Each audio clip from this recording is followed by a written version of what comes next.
Olá, tudo bem? Para mais um vídeo, hoje nós vamos falar do último nível neurológico, que é o nível espiritual. Então, dividindo a mente entre níveis neurológicos, nós temos um que é o espiritual, que é o que se conecta com algo maior, é o que se conecta com a essência da criação, com a essência da vida, né? E se a neurociência identificou esses níveis neurológicos, com certeza tem um motivo muito especial, e eu vou te mostrar aqui como isso pode ser aplicado dentro da filosofia da psicologia ágil para trazer performance para as empresas, para os negócios e etc. Fica aí na continuação do vídeo. Até já! Então, continuando aqui a nossa série de vídeos sobre níveis neurológicos, né? A gente vai falar hoje do nível neurológico, que é o nível espiritual, ou legado, né? A gente chama de legado porque tem muito a ver com aquilo que a gente quer deixar para os nossos descendentes, né? Mas também eu entendo o nível neurológico com tudo aquilo que nós podemos receber de tudo que veio antes, desde lá da criação do universo, da Terra, etc. Sem entrar muito num nível nessa profundidade, né? Mas entendendo, partindo do princípio que existe uma origem da criação, eu entendo o seguinte: aqui é uma abordagem, né, um entendimento dentro dos estudos dos níveis neurológicos que eu faço, para que a gente consiga colocar isso em prática no dia a dia, né? Então aqui existe um indivíduo, né, que está aqui no nível de identidade. Eu vou pôr sentadinho aqui só para ficar mais fácil de enxergar, né? Então temos um indivíduo aqui que está por aqui. Ele está aqui, esse indivíduo, né, vivendo na Terra, então pode ser eu, pode ser você. Existe uma fonte da criação, ou seja, essa fonte que definiu que nós deveríamos nascer, né, aí podem haver explicações científicas, né, acho que não é o caso aqui, porque eu quero mostrar, mas existe no meio do caminho, o nosso sistema familiar. Né? Nosso sistema familiar. Aonde nós tendemos a honrar o sistema familiar, né?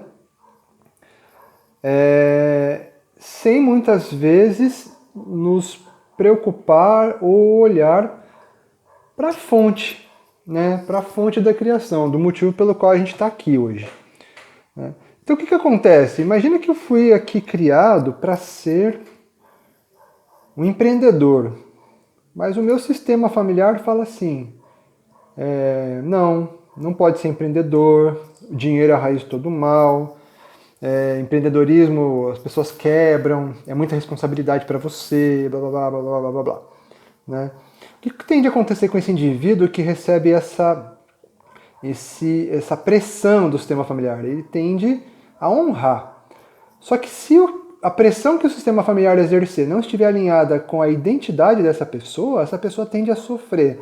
Então é muito comum ver aí pessoas de nível executivo, de diversas profissões que estão totalmente infelizes com a vida, né? Porque a vida tem a ver com servir o próximo, né? A gente estar a serviço da vida, estar servindo ao próximo. Se eu não estou a serviço da vida, se eu estou a serviço só do meu sistema, só da minha família, ou só de mim mesmo, ou só do dinheiro, consequentemente eu não estou feliz, né? E para performar dentro de uma empresa, eu preciso estar a serviço da vida, né? A serviço de alguém, porque se eu estou na empresa, eu estou construindo aquilo para alguém, ou seja, eu estou a serviço de alguém, eu estou criando valor para alguém, né? Se eu sou um empregado, eu estou criando valor ali para as equipes, para a empresa. Se eu sou um empreendedor, eu estou criando um valor para a sociedade, né? Então a gente consegue perceber, principalmente agora na pandemia, empresas que estão a serviço da vida estão crescendo. As empresas que estão só a serviço do dinheiro, em teoria, começam agora a sofrer as consequências de não estar a serviço da vida, né? Porque quando a gente não está a serviço da vida, a gente não se sustenta, não tem força, a força se perde. Então essa é uma reflexão. E aí eu falei também, quando eu estava falando de identidade, como que eu faço para resgatar a identidade? Ou seja, para saber quem eu sou, por que eu nasci, por que eu vim para esse mundo, qual que é o meu propósito. Aí cada um tem uma maneira de enxergar o indivíduo, né? Eu comecei a perceber nesses estudos que me conectar direto com a fonte da criação é o que faz o ser humano descobrir quem é. Porque se eu perguntar para o meu sistema familiar, se eu perguntar para minha mãe, para o meu pai, quem eu sou, a minha mãe vai falar assim, ah, você é um menininho, bonzinho, bonitinho, blá blá blá blá, né? Se eu perguntar para meu pai vai falar assim, ah, você é inteligente, não sei o que lá, né? Mas eles vão trazer para mim uma percepção do que eles enxergam em mim, né? E o que eles enxergam de mim, seja de bom ou seja de ruim, é o que existe neles. Mas quem de fato eu sou, muitas vezes é muito maior do que os meus pais conseguem enxergar, meus avós, meus tios, etc. Por isso, quando eu me conecto com a fonte da criação, eu crio uma percepção maior de quem eu sou. Com isso, eu consigo ter mais clareza de qual profissão seguir, de qual carreira seguir, de quais são as atividades. Isso me traz autoconfiança, né? Se eu tenho mais autoconfiança, eu consigo exercer melhor, eu consigo gerar mais valor, consequentemente eu vou ganhar até mais dinheiro com aquilo que eu faço, né? Porque eu sei quem eu sou, eu sei qual é o meu propósito e aí eu ganho força de vida e aí não existe nada mais poderoso do que uma pessoa que sabe o que quer fazer da vida, né? E como é que eu me conecto, né, com esse eu superior, com essa fonte da criação, com isso que está além do meu sistema familiar, além dos meus sistemas de crença? Meditação é uma das coisas que as pessoas, né, fazem para se conectar com esse eu superior, com essa fonte da criação, né? Outras maneiras, além da meditação, e aí eu tenho buscado compreender, existem diversos tipos de meditação, né? Desde meditações guiadas e tal, mas eu entendo que a meditação não guiada é a maneira mais correta aqui, né? Então ter o hábito de me comunicar com essa fonte, de levar minha mente até isso para descobrir quem eu sou e a partir disso começar a construir aqui aquilo que realmente eu vim fazer na Terra, na minha existência. E é legal a gente olhar para isso porque o que eu estou falando aqui somente a própria pessoa pode fazer. O líder, ele pode, como ele está de fora, né, então imagina que eu vou trabalhar numa empresa e tem um líder, né? No meu caso aqui, por exemplo, eu tenho alguns clientes, então eu começo a perceber algumas coisas assim. Meu cliente chega em mim e ele começa, poxa Douglas, queria que você fizesse tal coisa, queria que você me entregasse isso, aquilo. E aí eu começo a perceber que aquele cliente, ele está enxergando um valor em mim que às vezes, muitas vezes nem eu enxergo, né? Então isso me dá alguns sinais. A gente tem que tomar cuidado com isso também, né? Sempre que alguém me traz assim, poxa Douglas, eu queria que você fizesse tal coisa porque eu acho que você é bom nisso, e muitas vezes nem eu acho, né?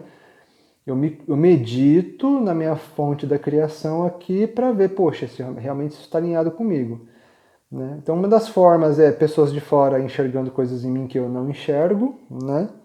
Isso pode ser um sinal. Meditação direto na fonte aqui onde eu vou ter mais acesso a informações, né, de autoconhecimento, né? E uma das coisas que recentemente eu elevei o exercício de autoconhecimento é os desejos, né? Então, estudando aqui, eu vou até mostrar para vocês aqui, né, esse livro, O Poder da Cabala. É um livro de conhecimentos, princípios judaicos, basicamente, né? Escrito lá pelo pessoal do Kabbalah Center. Eu não fiz curso lá, mas eu acompanho o material deles, eu compro o livro, eu tenho bastante livro disso. Um dos conceitos que eu entendi estudando Kabbalah, que é uma maneira de estudar como acessar, né, como receber essa luz divina, etc., são os desejos. Então imagina assim, eu sou um indivíduo aqui, né? E aí cara, tem um desejo. Tem um desejo aqui, por exemplo, de ter uma Ferrari. Aí fala assim, quando a gente olha para isso, fala assim, cara, o que tem a ver uma coisa com a outra, né? Realmente não tem nada a ver, assim, diretamente falando. Mas o desejo, ele revela, quando a gente está em busca dos nossos desejos mais profundos, que a gente nem sabe por que existe, quando a gente está nessa direção, a gente se coloca numa situação de autoconhecimento, porque por que eu tenho um desejo de ter uma Ferrari? Né? Não sei, não faço ideia, né? Mas eu tenho. Por não fazer ideia do porquê eu tendo a falar assim, isso aí nada a ver, cara, vou ter uma Ferrari, isso aí vai me frustrar, é um carro só, né? Nada a ver comigo, né? Vou ter um carrão aí pra quê? Não serve pra nada pra mim, né? A gente tende a questionar o desejo, mas o fato é que o desejo existe. Quando eu olho para os meus desejos e falo assim, ok, desejo, você está aí, eu estou te vendo, eu desejo uma Ferrari, não sei porquê, mas eu desejo. Então, eu vou trabalhar para ter uma Ferrari. Né?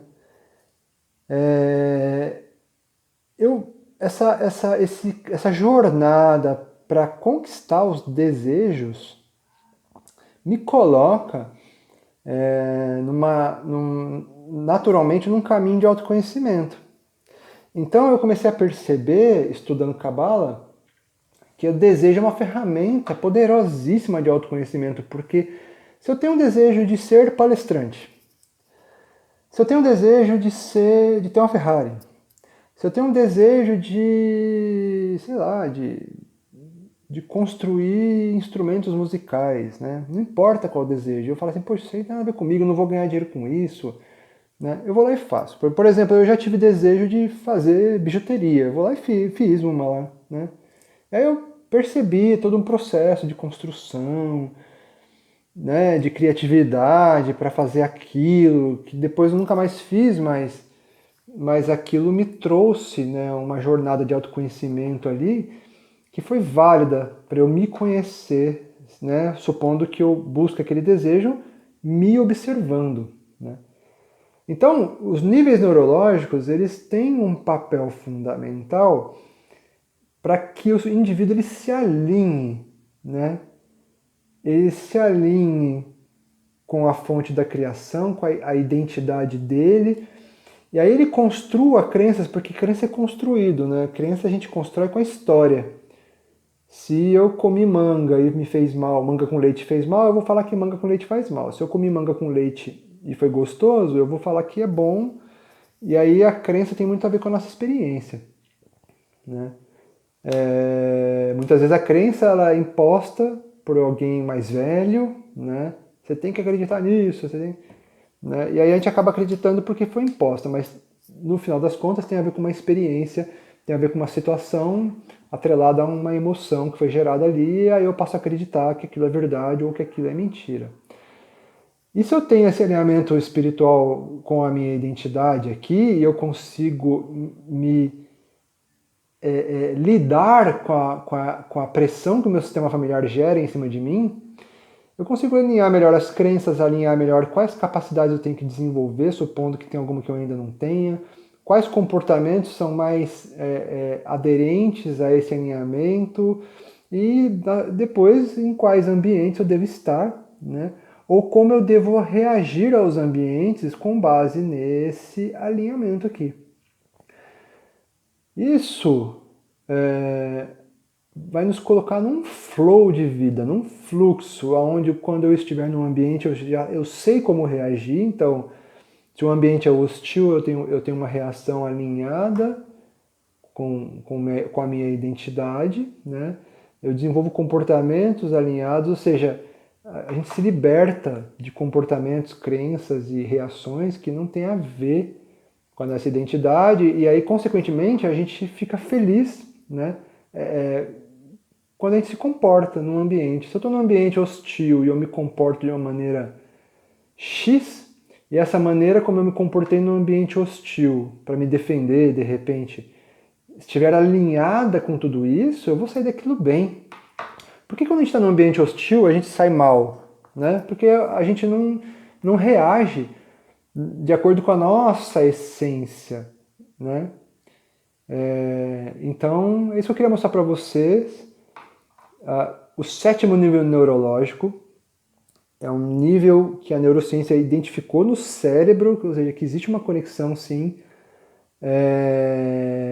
que o cérebro tem essa conexão com algo maior, com legado, com algo mais, né? E eu queria compartilhar com vocês esse aprendizado, né? Por quê? Porque com esse alinhamento eu vou ter agilidade. Porque eu sei meu lugar no mundo, eu nasci para desenvolver software. Eu sou o cara que tem essa capacidade de desenvolvimento de software, que entende, que desenvolve, que constrói, que cria, né? Eu sei que eu sou isso, então eu vou fazer isso muito bem, naturalmente. Eu vou gerar muito valor através do meu trabalho, do meu serviço. Consequentemente, eu vou ser bem remunerado por isso. Consequentemente, se eu perdi o emprego, não significa que você não está alinhado. Se perder o emprego, você vai arrumar outro rapidinho, né? E aí, se a gente olhar todas as literaturas que falam sobre sucesso, elas basicamente estão falando disso. De saber qual é o seu propósito de vida, ter uma missão, né? E aí, mastermind tem a ver com ambiente, etc. Então é isso que eu queria compartilhar. Se você gostou, curta o vídeo, compartilhe com aquelas pessoas que gostam de autoconhecimento, né, que gostam de agilidade também, porque esse vídeo pode com certeza ser muito útil para os ambientes ágeis. Eu comecei a estudar os níveis neurológicos quando eu comecei a estudar coaching, né, por conta da questão do agile coaching, do coaching na agilidade, etc., coaching nos negócios, né? E aí eu comecei a perceber que realmente esses níveis neurológicos, se a gente entender, se a gente estudar, se a gente botar em prática, né, a nossa evolução com base nisso aqui, olhando para os negócios, olhando para a agilidade, consequentemente a gente vai ter resultado, porque eu vou estar mais alinhado com aquilo que eu sou, né? E se eu estou alinhado com aquilo que eu sou, eu sei meu papel no mundo, eu naturalmente vou entregar mais resultados, seja nas empresas, como empregado, como funcionário, como um profissional, como um médico, como um empresário, como um líder, aí não importa. O importa é que eu me conheça e saiba aonde eu devo estar. Ok? É isso aí. Gostou? Curtiu? Compartilhe com as pessoas. Qualquer dúvida, me manda uma mensagem aí, que aí eu vou ter o maior prazer de responder. Um grande abraço.